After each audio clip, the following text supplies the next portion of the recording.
Chapter 18. The Cave. In the name of Allah, the most gracious, the most merciful.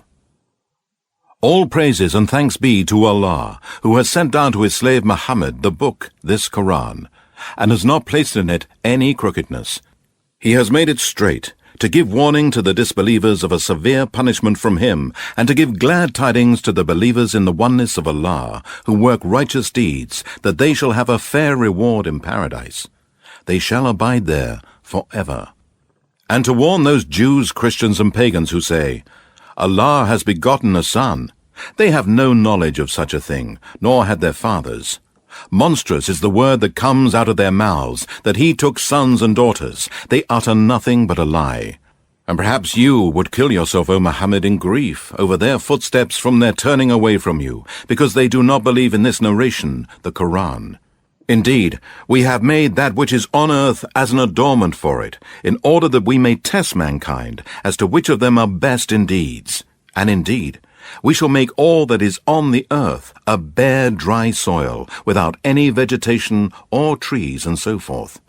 Do you think that the people of the cave and the inscription were a wonder amongst our signs?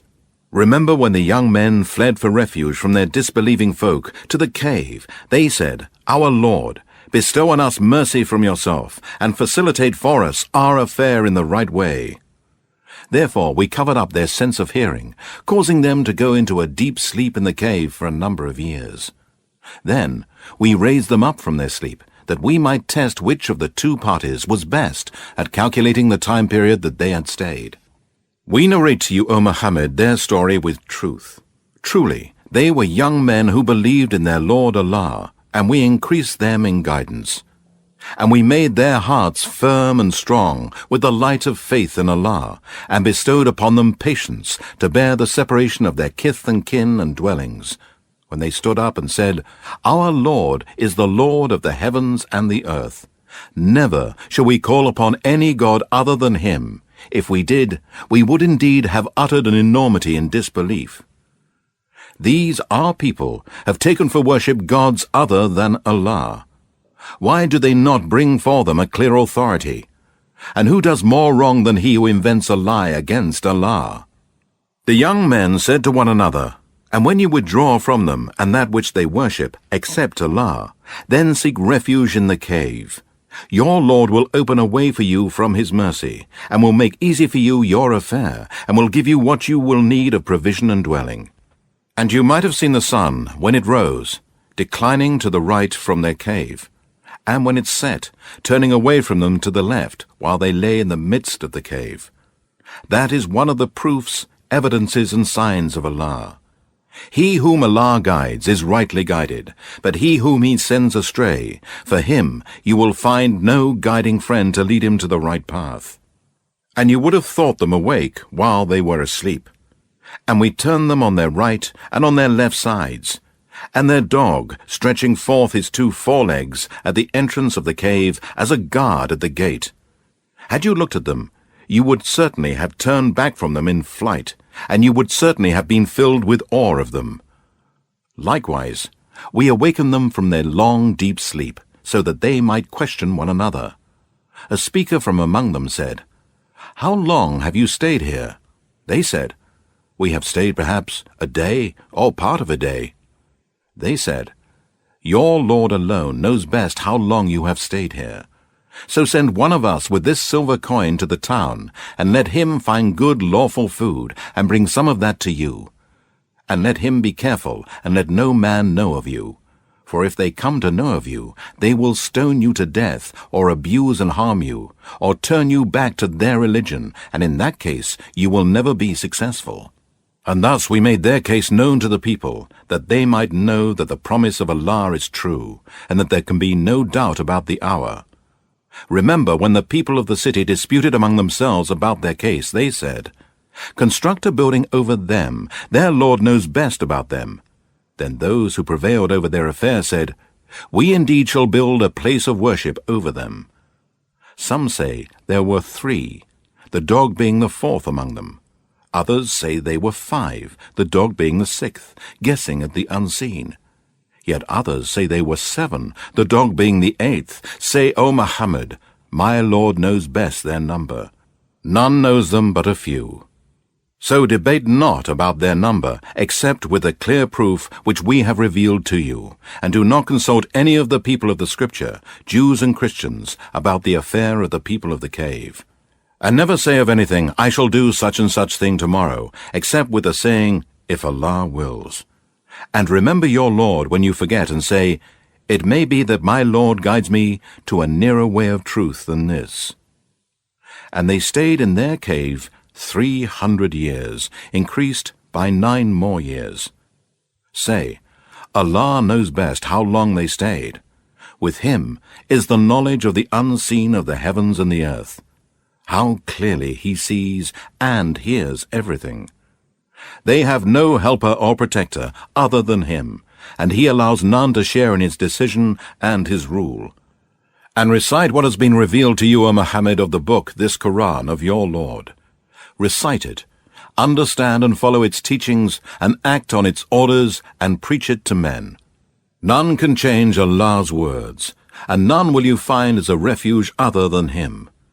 And keep yourself, O Muhammad, patient with those who call on their Lord, who remember their Lord with glorification, praising Him in prayers, and doing other righteous deeds morning and afternoon, seeking His face. And do not let eyes overlook them, desiring the pomp and glitter of the life of the world. And do not obey him whose heart we have made heedless of our remembrance, one who follows his own lusts, and whose deeds have been lost. And say, the truth is from your Lord. Then whosoever wills, let him believe, and whosoever wills, let him disbelieve. Indeed, we have prepared for the polytheists and wrongdoers a fire whose walls will surround the disbelievers in the oneness of Allah.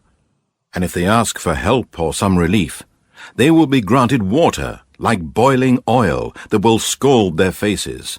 Terrible the drink and terrible the resting place.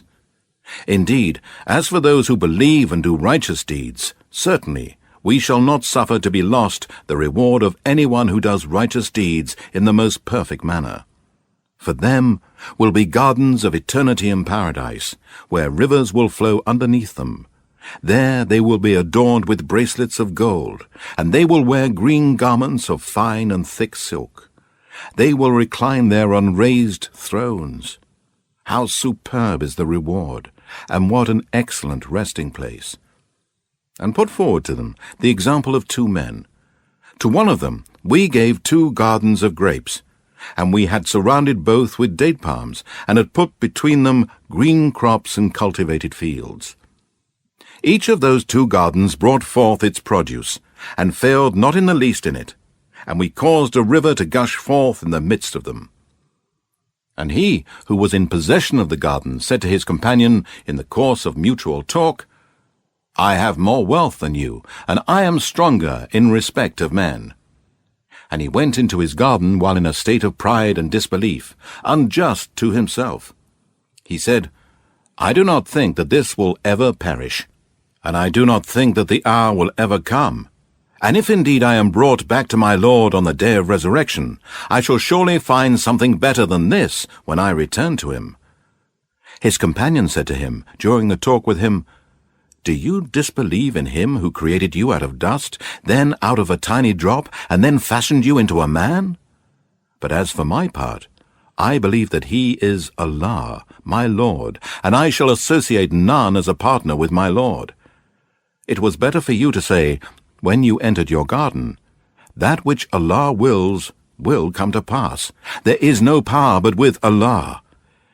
If you see me as less than you in wealth and children, it may be that my Lord will give me something better than your garden, and will send on your garden a torment from the sky. Then it will be a slippery earth, or its water may sink deeper out of your reach. So his crops were encircled with ruin, and he remained clapping his hands with sorrow over what he had spent upon it, while it was all destroyed. And he could only say, Would I had ascribed no partners to my Lord. And he had no group of men to help him against Allah, nor could he defend or save himself. There, on the day of resurrection, the protection, power, authority, and kingdom will be for Allah alone, the true God. Allah is the best for rewards and the best for the final end. None has the right to be worshipped but He. And put forward to them an example of the life of this world. It is like the rain, which we send down from the sky, and the vegetation of the earth mingles with it, and becomes fresh and green. But later it becomes dry and breaks into pieces, which the winds scatter, and Allah is able to do everything. Wealth and children are the adornment of the life of this world, but good righteous deeds that last are better with your Lord for reward and better in respect of hope. And remember the day we shall cause the mountains to pass away like clouds of dust, and you will see the earth as a levelled plain, and we shall gather them all together so as not to leave one of them behind. And they will be set before your Lord in lines as rows, and Allah will say, Now, indeed, you have come to us as we created you the first time. No, but you thought that we had appointed no meeting for you with us. And the book of deeds will be placed in the right hand for a believer in the oneness of Allah, and in the left hand for a disbeliever in the oneness of Allah. And you will see the criminals, polytheists, and sinners, fearful of that which is recorded in it. They will say, Woe to us! What sort of book is this that leaves neither a small thing nor a big thing, but has recorded it with numbers? And they will find all that they did placed before them. And your Lord treats no one with injustice. And remember when we said to the angels, Bow down to Adam. So they bowed down, except Satan. He was one of the jinn. He disobeyed the command of his Lord. Would you then take Satan and his offspring as protectors and helpers, rather than me, while they are enemies to you? What a miserable exchange! I never permitted Satan and his offspring to witness the creation of the heavens and the earth, nor their own creation. Nor was I to take the misleaders as helpers. And remember the day he will say, Call those so-called partners of mine whom you claim to be gods beside me. Then they will cry to them, but they will not answer them, and an insurmountable barrier will separate them from each other. And the criminals, polytheists, and sinners shall see the fire and realize that they have to fall into it, and they will find no way of escape. And indeed, we have put forth every kind of example in this Qur'an for mankind. But man is the most quarrelsome of creatures. And what is there to keep back men from believing now, when the guidance, this Qur'an, has come to them, from asking forgiveness from their Lord, except that the ways of the ancients be repeated with them, or the torment be brought to them face to face? And we do not send the messengers except as givers of glad tidings and warners. But those who disbelieve dispute with false arguments in order to refute the truth. And they treat my proofs, signs, and revelations, and that with which they are warned, as jest and mockery. And who does more wrong than he who is reminded of the proofs, signs, and revelations of his Lord, but turns away from them, forgetting what deeds his hands have done? Truly, we have set veils over their hearts, lest they should understand this Qur'an, and in their ears deafness. And if you, O Muhammad, call them to guidance, even then they will never be guided. And your Lord is most forgiving, the owner of mercy. Were he to call them to account for what they have earned, then surely he would have hastened their punishment. But they have their appointed time, beyond which they will find no escape. And these towns such as Ad and Thamud we destroyed when they did wrong, and we appointed a fixed time for their destruction. And remember when Moses said to his boy-servant, I will not give up traveling until I reach the junction of the two seas, or until I spend years and years in travel. But when they reached the junction of the two seas, they forgot their fish, and it found its way into the sea. So when they had passed further on, beyond that fixed place, Moses said to his boy-servant, Bring us our morning meal. Truly, we have suffered much fatigue in our journey. He said, Do you remember when we sat by the rock? I indeed forgot the fish. None but Satan made me forget to remember it. It took its course into the sea in a strange way.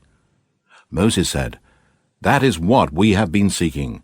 So they went back, retracing their footsteps. Then they found one of our slaves to whom we had bestowed mercy from us, and whom we had taught knowledge from us. Moses said to him, May I follow you, so that you teach me something of that knowledge which you have been taught by Allah? He said, Indeed, you will not be able to have patience with me, and how can you have patience about a thing which you know not? Moses said, If Allah wills, you will find me patient, and I will not disobey you in any way. He said, Then, if you follow me, do not ask me about anything till I myself mention it to you. So they both proceeded, until, when they embarked onto a ship, he scuttled it. Moses said, Have you scuttled it in order to drown its people? Indeed, you have committed a thing most dreadful. He said, Did I not tell you that you would not be able to have patience with me? Moses said, Do not call me to account for what I forgot, and do not be harsh with me. Then they both proceeded till they met a boy, and he killed him. Moses said, Have you killed an innocent person who had killed no one? Indeed, you have committed a thing most dreadful. He said, Did I not tell you that you can have no patience with me? Moses said, If I ask you anything after this, do not keep me in your company. You have received enough apologies from me. Then they both proceeded, till when they came to the people of a town, they asked them for food. But the people refused to entertain them. Then they found a wall about to collapse, and he set it up straight. Moses said, If you had wished, surely you could have received wages for it. He said, Now we must part company. But I will explain to you everything you could not hold patience with. As for the ship, it belonged to poor fishermen working the sea. So I wished to damage it, as there was a king coming after them, who was confiscating every ship by force. And as for the boy, his parents were believers, and we feared in case he should oppress them by rebellion and disbelief. So we intended that their Lord should change him for one better in righteousness and nearer to mercy.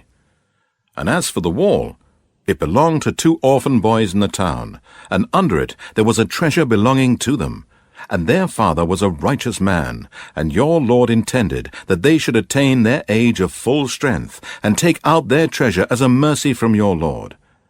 And I did not do it of my own accord. That is the interpretation of those things over which you could not keep patience with. And they ask you about Dhul-Qarnayn. Say, I shall recite to you something of his story.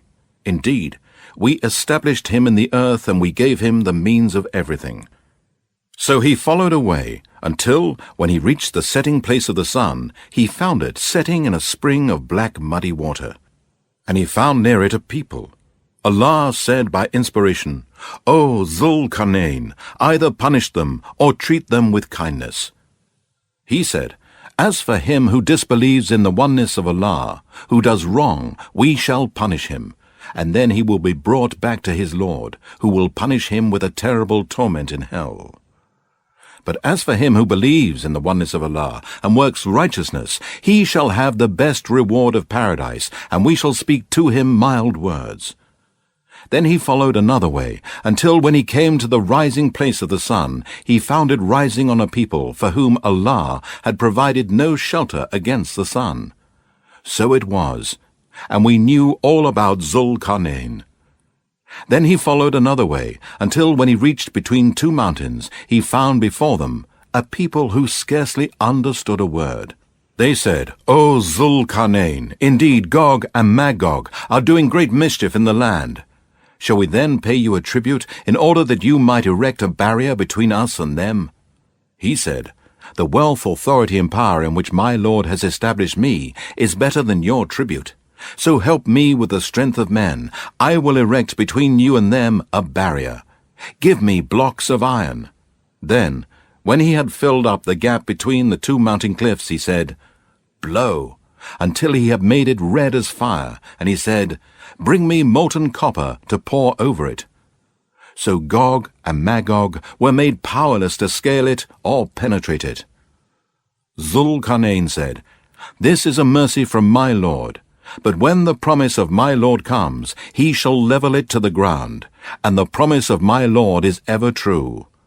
And on that day, when Gog and Magog will come out, we shall leave them to surge like waves on one another, and the trumpet will be blown, and we shall collect them all together. And on that day we shall present hell to the disbelievers, plain to view to those whose eyes have been under a covering from my reminder, this Qur'an, and who could not bear to hear. Do then those who disbelieve think that they can take my slaves, such as Jesus, son of Mary, as lords, gods, and protectors besides me? Indeed, we have prepared hell as an eternal abode for the disbelievers in the oneness of Allah. Say, O Muhammad, shall we tell you the greatest losers in respect of their deeds? Those whose efforts have been wasted in this life while they thought that they were acquiring good by their deeds. They are those who deny the proofs, signs, and revelations of their Lord and the meeting with Him in the hereafter. So their works are in vain, and on the day of resurrection we shall not give them any weight. That shall be their recompense, hell, because they disbelieved and took my revelations and my messengers by way of jest and mockery. Indeed, those who believe in the oneness of Allah and do righteous deeds shall have the gardens of paradise for their entertainment, where they shall dwell forever. No desire will they have to be removed from there. Say, O Muhammad, to mankind, if the sea were ink for writing the words of my Lord, surely the sea would be exhausted before the words of my Lord would be exhausted, even if we brought another sea like it for its aid. Say, O Muhammad, I am only a man like you. It has been inspired to me that your God is one God, Allah. So whoever hopes for the meeting with his Lord, let him work righteousness, and associate none as a partner in the worship of his Lord.